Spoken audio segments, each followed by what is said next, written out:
메리 크리스마스. 성탄절이 다음 주로 성큼 다가왔죠. 하나님의 독생자이신 예수님이 죄로 방황하는 저와 여러분을 구원하시기 위해서 인간의 몸을 입고 태어나신 놀라운 은총의 날입니다.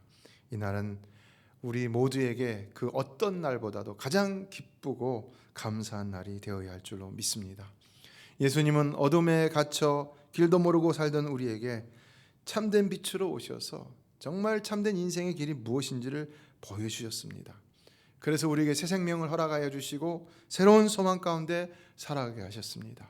정말로 우리 예수님처럼 인생에 고마운 은인이 있을까요? 그분이 우리 인생의 가장 고마운 은인이신 것이죠. 세계 2차 대전이 끝나고 독일로부터 해방된 폴란드는 독일군이 지은 벙커를 철거하는 작업을 했는데 워낙 전쟁이 컸기 때문에 이 벙커들이 많아갖고는 그걸 다 제거하는데 6년이나 걸렸습니다. 그런데 마지막 벙커를 제거하는데 그 안에서 독일군 병사들이 발견됐다는 것입니다. 이들은 벙커에 숨어 있다가 입구가 무너지는 바람에 갇히게 되었는데 무려 6년 동안이나 그곳에 갇혀 지내게 된 것입니다. 그러나 그 환기구가 잘 망가지 않아서 공기 배급에 문제가 없었고 또 그 벙커 안에는 음식이 많았다고 합니다. 이 통조림 같은 게 많았겠죠, 전투 식량이. 그래서 6년을 버티는 데는 아무런 문제가 없었다는 것인데요. 그런데 그들이 구출되던 날에 아주 충격적인 일이 생겨났다는 것입니다. 어떤 일일까요? 그들이 6년 동안 벙커에 있다가 나오는 순간에 한 사람이 심장마비를 일으켜서 죽어버렸습니다. 그리고 몇 달이 지나자 2명의 병사가 스스로 목숨을 끊어버린 일이 생깁니다. 그리고 또 2명의 병사가 아무런 이유도 없이 죽습니다. 그리고 이제 2명의 병사가 남았는데 이 2명의 병사가 다 정신적으로 아주 피폐한 상태에 빠지게 됩니다. 도대체 무슨 일이 있었던 것일까요? 왜 이런 일이 있는 것일까요? 알아보니까 그것은 빛이 없었기 때문에, 이들은 오랫동안 빛이 없는 어둠에 갇혀 있었기 때문에 그렇게 정신적인 피해를 입으면서 육체적인 고통을 또한 당하고 비극적인 종말을 맞이하게 되었다는 것인데요. 어떻습니까? 인생은 빛 가운데 살아야 소망이 있다는 것이죠. 빛 가운데 살지 않으면 비극적인 종말을 맞이한다는 것입니다. 그러므로 인생은 반드시 빛으로 오신 예수를 만날 수 있어야 하는 것입니다. 예수님이 이 땅에 오시지 않았다면 우리의 삶은 어떤 삶을 살았을까요? 아직도 여전히 죄가 죄인 줄 모르고 멸망의 길을 걷고 있었겠죠. 죄를 지으면서도 여전히 인간은 다 그런 것이야 라고 죄를 자연스레 허용하면서 살았을 것이죠. 육체의 욕망이 이끄는 대로 육체의 욕망을 채우고자 죄인 줄 알면서도 몰래 죄를 지으면서 살았겠지요. 그러나 D.L. 무디는 이런 말합니다. 그리스도를 만나면 모든 것이 달라진다. 외부적인 조건이나 환경, 인간, 그리고 이 모든 우주가 그의 다스림을 통할 때 새로운 아름다움의 빛을 발한다. 저와 여러분은 빛 대신 예수님을 분명히 만나서 삶이 달라진 사람들인 줄로 믿습니다. 우리는 다른 사람들입니다. 우리가 잘났다는 얘기가 아니라 우리는 예수를 만났기 때문에 그 한 가지 사실만으로 우리는 분명히 달라진 삶을 살고 있다는 것입니다. 전에는 어둠 속에 살면서 그것이 어둠인지 모른 채 살았습니다. 그러나 이제는 빛 대신 예수로 말미암아 어둠이 무엇인지를 분별할 수 있습니다.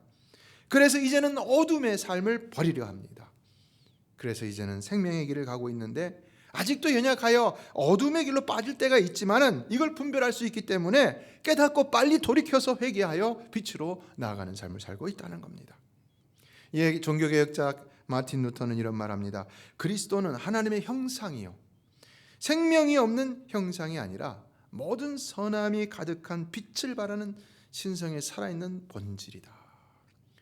그리스도는 하나님의 형상인데 어떤 형상이냐? 아주 생명력이 있는데 그 생명력은 모든 선함이 가득한 빛을 발하는 생명력이라는 것입니다.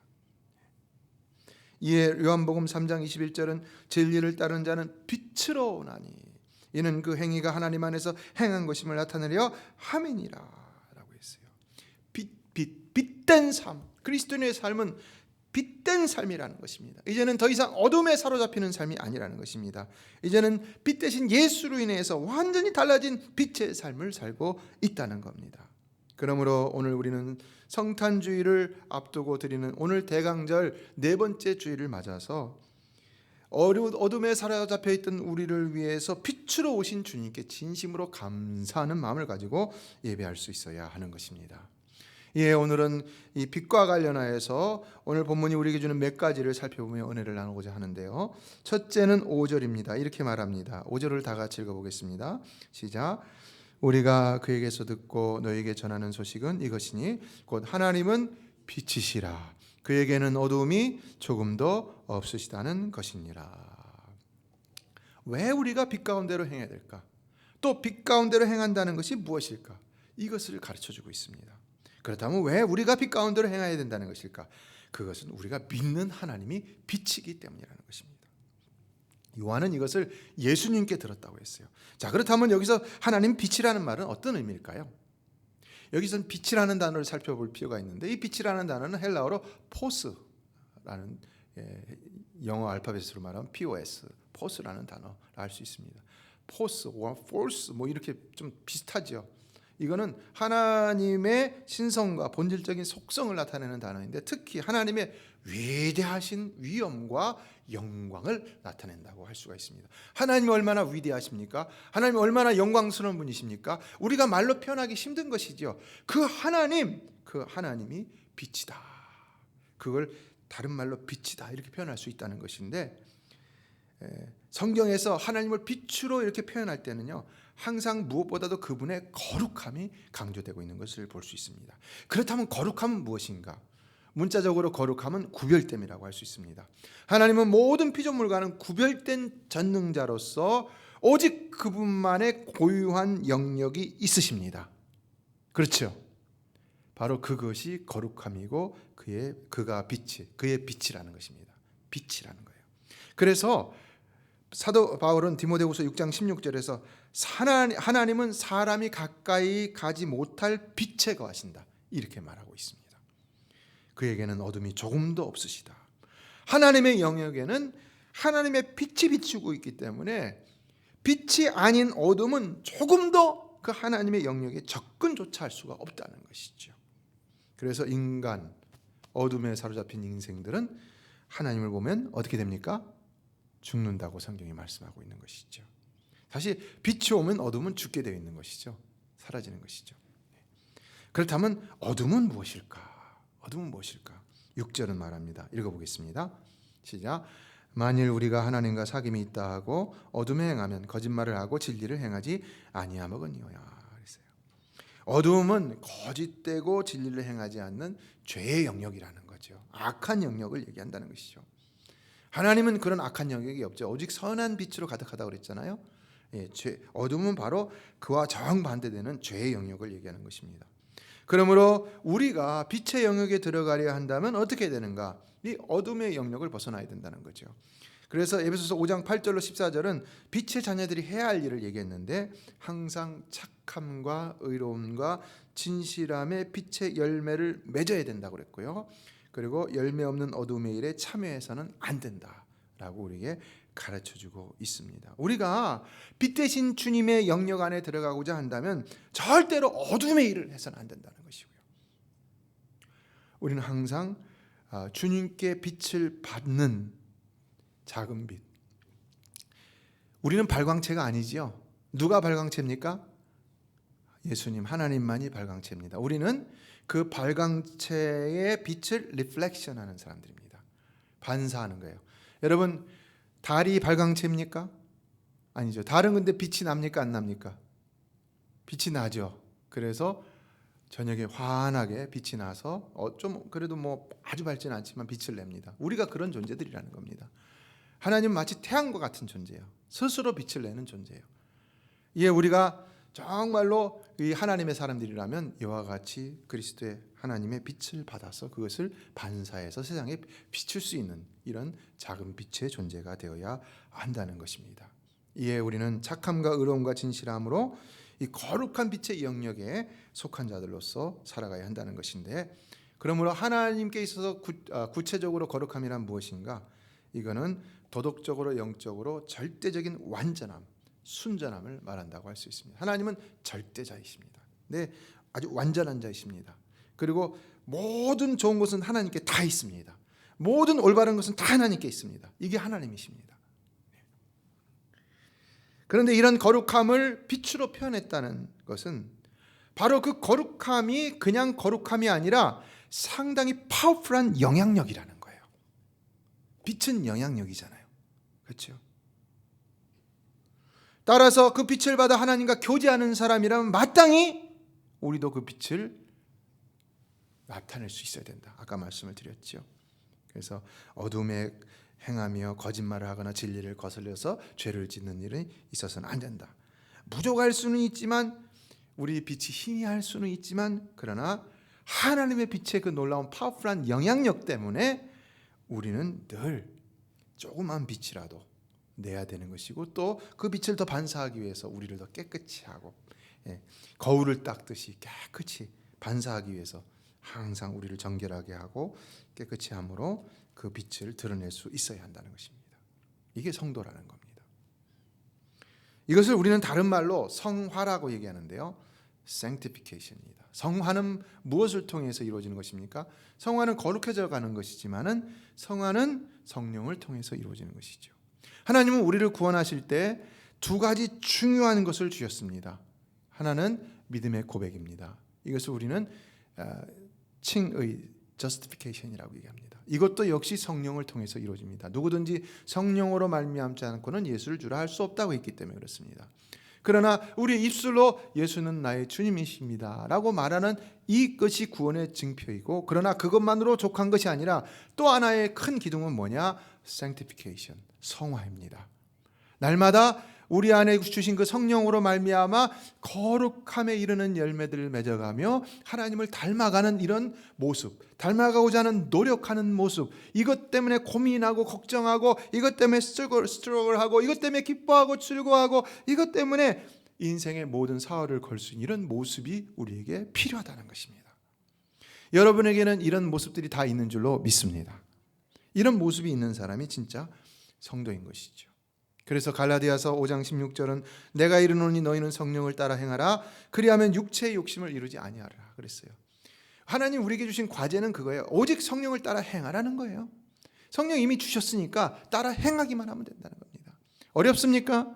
사실 어려운 일이 아니에요. 우리가 안 하니까 못하는 것이지. 해야 된다는 거예요. 경건의 행위를 해야 된다는 겁니다. 왜 기도해야 되냐? 성령을 따라 행하기 위해서.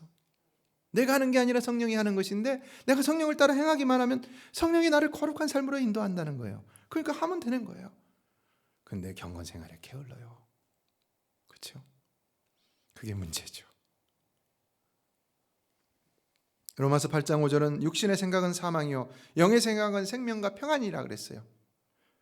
아니 신앙생활하면서 교회 다니고 내가 그리스도인이 됐다고 하면 좀 정말 기쁘고 힘있고 즐겁고 평안하고 이래야 되는데 왜 어둡고 왜 침울하고 왜 항상 고통스러운 신앙생활이 힘든 삶을 삽니까? 영의 생각 가운데 살지 않기 때문에. 다시 말해 성령을 따라 순종하지 않기 때문인 겁니다. 거룩이라는 것은 바로 이렇다는 것입니다. 하나님의 거룩이 하나님을 더 영화롭게 하고 하나님의 모든 좋은 것을 나타내듯이 우리도 거룩해야지. 하나님 주신 모든 은혜 안에서 정말 기쁘고 행복하고 즐거운 신앙생활을 할 수가 있다는 것이죠. 그래서 성도는 연약함을 느낄수록 자꾸 다른 것 찾아서는 안 되는 것이고 더 기도하면서 성령님을 의지하여서 순종하려고 해야 되는 겁니다. 그럼 성령이 이끌어 주시는 거, 그때에 내가 힘을 얻고 일어나는 겁니다. 이러한 신앙생활에 인생의 모든 회의와 지루함과 허무함을 극복할 수 있는 것이고 세상이 주지 못하는 평안과 기쁨과 만족을 누리게 하면서 우리로 하여금 능력 있는 하나님 나라를 살아가게 만드는 것입니다. 우리의 믿음은요 전인격적이어야 합니다. 제가 어제 새벽에 말씀을 드렸는데 전인격적이라는 말이 뭡니까? 인격의 세 가지 요소를 다 갖추고 있어야 된다는 거예요. 인격의 세 가지 요소가 뭡니까? 지정의지요. 이에 우리의 믿음은 지식이 있어야 됩니다. 지식이 뭡니까? 무엇에 관한 지식입니까? 우리가 믿는 대상에 대한 지식입니다. 하나님이 누구신지, 예수님이 누구신지, 성령님이 누구신지, 성도는 누구인지, 교회는 무엇인지 지식이 있어야 됩니다. 모르고 믿습니다 할 수 있습니까? 할 수 있죠. 그러나 그 믿음은 막연한 믿음이 되는 것입니다. 그래서 그 믿음은 무속인들의 믿음이나 저 불자들의 믿음이나 다른 타종교의 믿음과 거의 다를 바가 없습니다. 그래서 기도하는 내용을 들어보면은 성경과는 전혀 맞지 않은 기도를 드릴 때가 있는 것이고, 무조건 비나이다 비나이다, 나를 도와주세요, 내 모든 문제를 해결해 주세요. 이건 우리만 하는 기도가 아니에요. 그렇죠? 알아야 되는 거예요. 하나님을, 여호와를 알되 힘써 여호와를 알자 그랬잖아요. 그래 우리가 망하지 않는다고 그랬죠. 두 번째 정은 뭡니까? 지정의, 정은 뭡니까? 내가 그 하나님을 알게 됨으로 이제는 내가 하나님을 사랑하게 되는 것입니다. 하나님을 사랑하는 것이 중요합니까? 안 중요합니까? 굉장히 중요하죠. 왜요? 에베소서 2장을 보면 예수님께서 처음 사랑을 찾으셨어요. 사랑이 없는 믿음은 그건 죽은 믿음이에요. 심판하실 믿음이라고 요한계시록 2장에 말씀하고 있습니다. 그렇죠? 에베소 교회를 향해서. 그 다음에 의는 뭡니까? 내가 알고 사랑하면 행하게 되는 것이죠. 행하게 되는 거예요. 알고 내가 사랑하는데 행하지 않는다. 사실 요거는 약간 강할 수도 있고 약할 수도 있습니다. 환경이나 우리의 형편에 따라서 그럴 수도 있지만, 그러나 있어야 되는 거예요, 반드시. 그래서 우리가 말씀대로 순종하려고 해야 되고, 내가 사랑하는 주님이 나에게 말씀하신 것을 내가 당연히 지켜야 되는 것이죠. 여러분이 사랑하는 아내가 남편이 말하는 거 여러분이 정말로 사랑이 충만하다면 안 따르겠습니까? 여보 이것 좀 갖다 줘. 그러면은 당신이 갔다 와. 이거 좀 문제가 있는 거죠. 우리도 사실 신앙생활에 그런 문제가 있을 수 있어요. 근데 그 상태가 안 좋은, 건강하지 못한 상태인데 거기에 머물러 있어서는 안 되는 거죠. 빨리빨리 회복이 돼야 되는 것이죠. 이러한 믿음의 지정의가 인격적으로 잘 갖춰져 있어야 우리의 신앙이 건강한 신앙이라고 말할 수가 있다는 것입니다. 그러나 이러한 신앙이 건강하게 잘 유지되기 위해서 우리는 어떻게 해야 되느냐? 날마다 성화의 노력이 필요한 것입니다. 인도의 성자라고 일컫는 선다싱이라는 사람이 있는데요. 이 사람은 아주 신령한 능력의 사람이었습니다. 그러나 이 사람을 보면은 본래는 이 아주 부유한 인도의 시크교도 집안에서 자랐지만은 기독교에 대해서 굉장히 거부감을 가졌던 사람입니다. 그런데 이 사람이 놀랍게도 그리스도의 환상을 보면서 그리스도인이 되었습니다. 예수를 영접하게 된 겁니다. 그리고서 정말 놀라운 영적인 사람이 되고 나니까 사람들이 그에게 묻습니다. 이런 체험적인 신앙이 있는 사람들에게 묻는 질문이라고 할 수가 있는데요. 예술의 천재가 있는 것처럼 종교에도 영적 감수성이 남다른 자가 있는 것입니까? 예를 들면 어거스틴이나 루터나 존 웨슬리 같은 사람들 말입니다. 이 사람들은 뭔가 특별한 영적 감수성이 있어서 이렇게 정말 대단한 사람이 된 거냐? 이거 묻는 것이죠. 다른 말로 말하면 이 사람들은 정말 태어날 때부터 이 타고난 뭔가 영적인 기질이 있기 때문에 이렇게 될 수 있었던 것이 아니야. 이런 질문을 하는 것인데, 그때 선다싱은 이렇게 말했다고 합니다. 종교적 소질이라는 것은 선천적인 것이 아닙니다. 맞죠? 성경을 보세요. 성경의 모든 위대한 인물들이 태어날 때부터 위대한 신앙인으로 태어난 게 아니죠. 그럼 어떻게 그렇게 됐습니까? 그는 이어서 말합니다.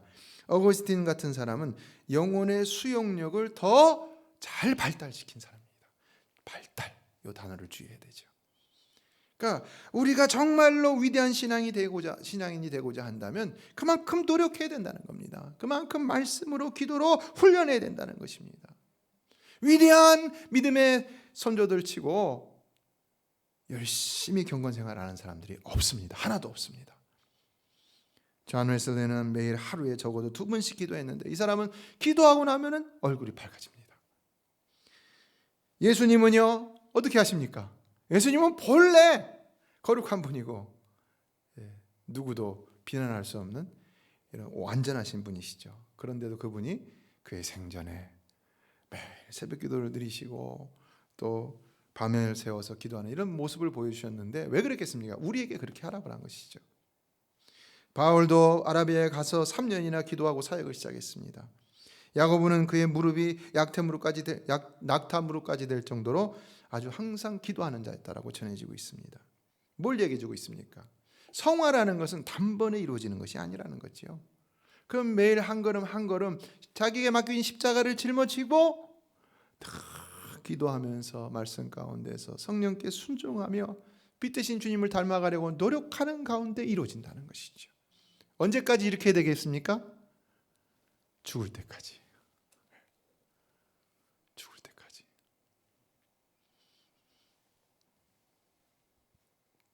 그러므로 우리는 빛 대신 주님이 탄생하신 이 거룩한 성탄을 맞아서 더욱 성령을 통해 빛 가운데로 행하겠다고 다짐할 수 있는 복된 계기를 삼을 수 있어야 하는 것입니다.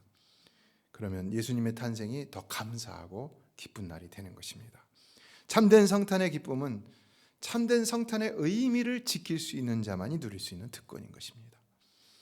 그러나 본문은 우리가 반드시 빛 가운데 살아야 하는 굉장히 중요하고도 실질적인 이유를 말씀하고 있는데요. 7절을 다 같이 읽어보겠습니다. 시작. 그가 빛 가운데 계신 것 같이 우리도 빛 가운데 행하면 우리가 서로 사귐이 있고 그 아들 예수의 피가 우리를 모든 죄에서 깨끗하게 하실 것이요. 뭘 얘기하는 것입니까? 우리가 빛 가운데를 행해야 빛이신 주님과 사귈 수 있다는 것이에요. 당연한 말이에요. 근데 두 번째 말은요, 무서운 말입니다. 그래야 우리가 죄를 사하는 보혈의 은총을 입을 수 있다는 겁니다. 이 말을 거꾸로 말하면 뭡니까? 우리가 빛 가운데를 행하지 않으면은요, 예수의 피가 우리를 모든 죄에서 깨끗하게 한다는 겁니까? 못 한다는 겁니까? 못 한다는 거예요. 어떻습니까, 여러분? 아무리 성숙한 성도라 할지라도 다 연약하기 때문에 누구든지 범죄할 수 있는 것이지요. 근데 사함이 없다면, 하나님이 우리를 용서해 주시는 것이 없다면 어떻게 되겠습니까, 여러분? 소망이 없는 것이죠. 그 빛 가운데로 행하는 것이 얼마나 중요하다는 겁니까? 그래서 예수님은요, 회개를 하더라도 회개에 합당한 열매를 맺으라고 그랬어요. 빛 가운데 살아가게 하기 위해서. 누가복음 3장 8절로 9절을 보면 이렇게 말씀합니다. 같이 읽어볼까요? 시작. 그러므로 회개에 합당한 열매를 맺고 속으로 아브라함이 우리 조상이라 말하지 말라. 이미 도끼가 나무 뿌리에 놓였으니 좋은 열매 맺지 아니하는 나무마다 찍혀 불에 던져지리라. 무슨 말입니까? 입술로 주여 주여 하며 회개한다고 우리가 하지만은요, 그러나 삶에서는 회개에 합당한 열매가 없다. 그러면은 우리는 빛 가운데 행하는 자가 아니기 때문에 용서받지 못한다는 겁니다. 회개를 하는데도 심판이 있다는 얘기를 하잖아요, 예수님은요. 회개를 하는데도 심판이 있다는 거예요. 회개의 열매가 없으면 그 회개는 헛된 회개라는 거죠. 하나님 받지 않는 회개라는 거죠. 그러니까 빛 가운데로 행하는 것이 중요합니까? 안 중요합니까? 굉장히 이센셜하게 중요한 겁니다. 빛 가운데 행하는 거예요. 그래서 우리는요, 죄에 머물러 살아서는 안 되는 겁니다. 여러분, 돼지우리간 아시죠? 제 초등학교 때 돼지우리를 우리가 집에서 키웠는데 얼마나 지저분한지 아세요? 다 똥이, 얼마나 똥을 많이 싸는지 몰라요. 거기 가서 그냥 한번 들어가 보면 어떨까요? 그렇게 살아서는 안 되는 거예요. 죄가 그렇다는 거예요. 빨리 나와야죠. 그래서 여러분이 반복되는 죄를 범해서는 안 돼요. 똑같은 죄를 자꾸 반복해서 저질러서 안 됩니다. 죄를 방관해서도 안 되는 겁니다. 회개를 늦춰서도 안 되는 것이고, 습관적으로 짓는 죄, 그게 내가 고칠 수 없는 나의 약점이라고 생각하기만 하면 절대 안 되는 겁니다, 여러분. 그 문제가 큰 거예요. 하나님은 우리에게 뭘 원하시는 것입니까? 그것을 고쳐 나가려는 노력, 그걸 원하시는 것이죠. 설령 우리가 못 고친다 할지라도 고쳐나가는 노력. 하나님 우리에게 원하는 건 one thing, 바로 그거예요. 노력입니다. 노력. 성화라는 게 뭡니까? 바로 그거 아닙니까, 여러분? 성화가 있고 그 다음에 우리가 완전한 것을 우리 다른 말로 말하면 영화라고 합니다. glorification, 신학적으로. 영화는 완전한 거예요. 하나님은 우리에게 영화를 요구하지 않습니다. 왜냐, 우리 스스로가 영화롭게 될 수 없기 때문에. 영화는 누가 해주는 겁니까? 하나님이요. 하나님. 성화는 누가 해야 되는 것입니까? 그것도 성령님이 해주시지만 우리가 성령께 커미트함으로, 순종함으로. 그러니까 누구의 책임입니까? 나의 책임입니다. 그래서 우리는 항상 빛 가운데 살아가도록 노력하는 자가 되어야 되는 것입니다. 어느 유명한 서커스단이 뉴욕에서 공연을 했는데 갑자기 전기가 나가버렸습니다. 근데 난리가 났어요. 왜냐하면 무대에서는 사자 4마리가 왔다 갔다 하고 있었기 때문에 조련사가 제주를 막 쇼를 하고 있었던 거죠. 호랑이 쇼, 사자 쇼를 하고 있었던 것이죠. 근데 철창 속에 가둬놨으니까 뭐 염려될 건 없었는데 그 안에 조련사가 있었습니다. 여러분, 사람들이 걱정하잖아요. 그리고 또 어떤 일이 벌어질지 모르잖아요. 그래서 다들 숨을 죽이고 있었는데 놀랍게도 그 안에서 계속해서 명령하는 소리가 들리고 채찍이 나가는 소리가 들리고 뭐 착착 하잖아요, 이렇게. 그리고 사자들은 또 탁탁 움직이는 소리가 막 들립니다. 사람들은 잘 보지 못하는데 뭔가 이렇게 질서정연하게 움직이는 것 같은 것이 보입니다. 희끄무름하게. 그리고 빛이 딱 들어오니까는 이제 그게 딱 확인이 된 거예요. 놀랍죠. 그래서 그 일이 있고 난 이후에 기자들이 물었다고 합니다. 그 조련사에게 어떻게 해서 그럴 수 있었습니까? 그랬더니 조련사가 말합니다. 어둠에서도 호랑이들은 나를 잘 봅니다. 짐승들은 빛이 없어도 잘 본다는 거예요. 그러므로 내가 호랑이를 못 보고 있다는 것을 눈치채게 해서는 안 됩니다. 큰일 난다는 거죠. 그러면요, 나도 보는 것처럼 행동해야 된다는 거예요. 그래서 어둠 속에서도 밝은 빛 속에 있듯이 행동해야 됩니다. 그것이 자기가 살아남을 수 있던, 어둠 가운데서도 호랑이에게 잡혀 먹히지 않고 살아남을 수 있던 비결이라는 것인데요. 그렇다면 오늘 우리는 어떻습니까? 우리도 이제 한 주간을 살면, 지난 한 주도 그랬지만은 여러분이 한 주간 살아가면서 여러분 모르게 사단이 여러분을 미혹하고 유혹해 갖고는 어둠으로 끌어들일 때가 있을 것입니다.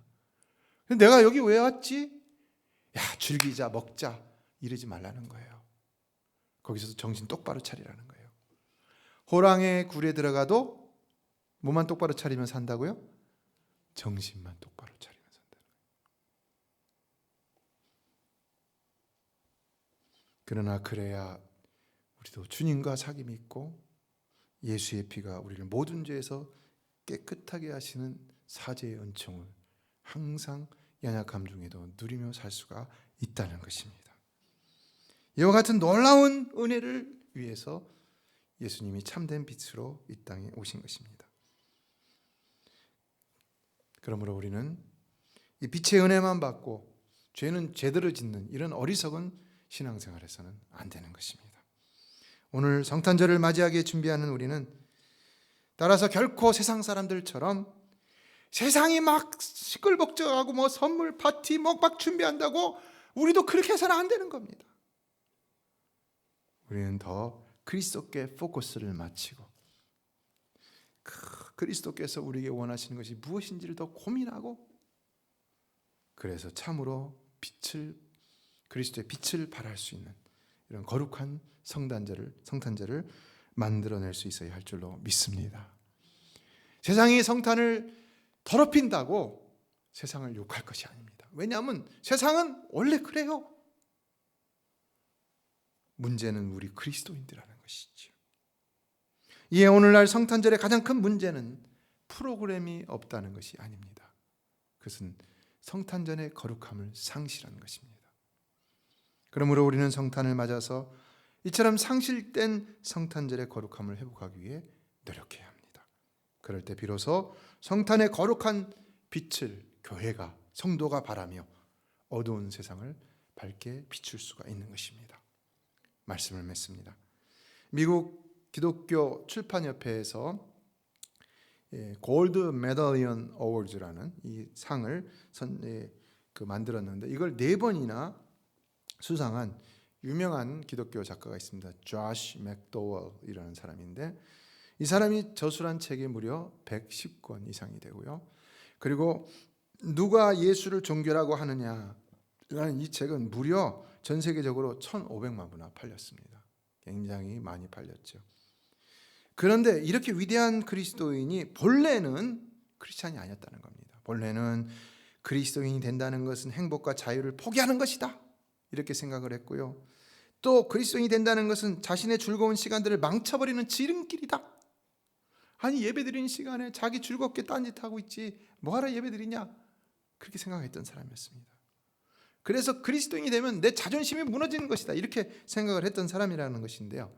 이런 사람이 변화됐습니다. 어떻게 변화됐냐면요, 어느 신실한 그리스도인들의 모임에 참여했다가 거기서 예수를 만나게 되고 예수를 구주로 고백하면서 삶이 변화되었다는 겁니다.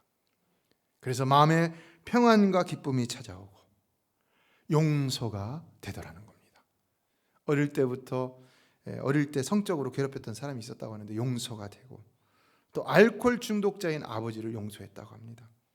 아버지는 알코올 중독자로 술을 먹기만 하면 어머니를 갖다 좁혔다는 것인데요, 그런 아버지가 얼마나 미웠겠습니까? 그런 아버지를 용서했어요. 그래서 아버지가 찾아와서 그가 병원에 있을 적에 좌씨 어떻게 나 같은 아버지 사랑할 수 있냐 물으니까 이런 대답을 했답니다.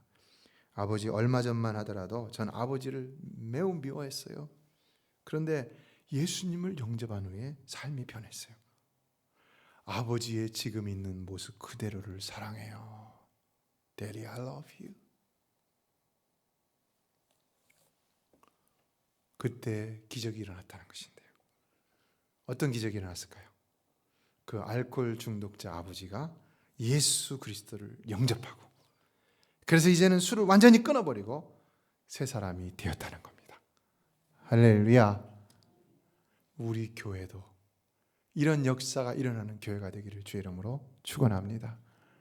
이 교회를 찾는 자마다 이 교회에 여러분의 신실함을 통하여서, 여러분의 빛된 거룩한 삶을 통하여서 그들이 예수를 만나게 되고, 그래서 새로운 인생을 살아가게 되기를 주의 이름으로 축원합니다.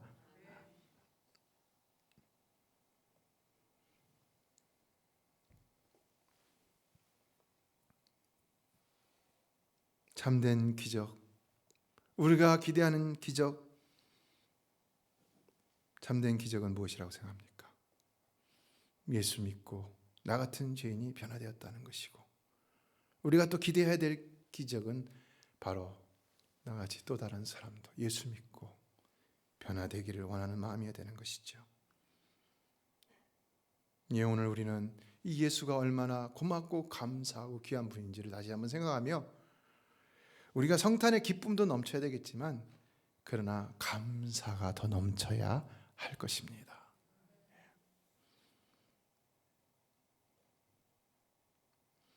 오늘날 교회들 가운데 사랑도 필요하지만, 그러나 사랑보다 더 필요한 것은 거룩함의 회복이라고 생각합니다. 저는 목회를 하면 할수록 더 이것을 절실히 느끼는데요. 여러분은 어떻게 생각하십니까? 진정 우리 메시아 교회는 거룩함과 신실함이 빛을 발하는 복된 성도와 교회가 되기를 주의 이름으로 축원합니다. 기도하겠습니다.